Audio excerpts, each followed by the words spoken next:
Dans mes fonctions RH, je trouve que cet outil est très intéressant, très captivant, très innovant.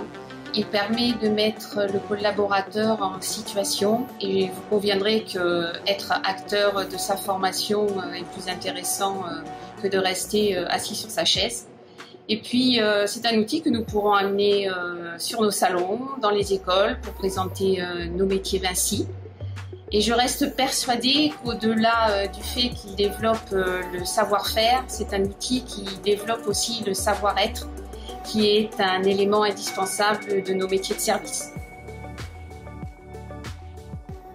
Donc oui, je trouve ça vachement intéressant parce que ça permet de montrer quand tu vas sur une intervention que tu restes pas figé sur l'intervention qui a été prévue et tu examines en fait l'environnement du bâtiment, l'environnement de travail des autres pour signaler n'importe quelle anomalie qu'il peut avoir, comme le ménage, s'il y a des taches au sol, même si c'est au contrat. Alors moi je trouve l'outil de la rente virtuelle très intéressant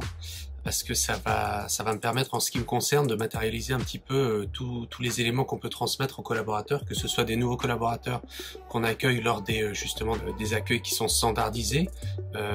quel que soit le corps de métier que l'on accueille, que ce soit plutôt un support administratif, un technicien, un RT, un RA, tout le monde va être sensibilisé de la même manière à l'esprit de service et aux rondes, c'est-à-dire que le but c'est de faire comprendre que quelle que soit la raison de notre présence au sein de l'entreprise, on doit,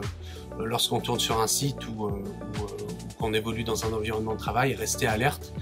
ouvrir les yeux, essayer d'être sensible à ce genre de détails. Et par rapport au vernissage que l'on tient tous les mois et demi, ça va permettre d'être un support vraiment concret également à toutes les personnes qui ont eu cette sensibilisation Animae il y a déjà un certain nombre de temps et de refaire des piqûres de rappel sur ces aspects-là.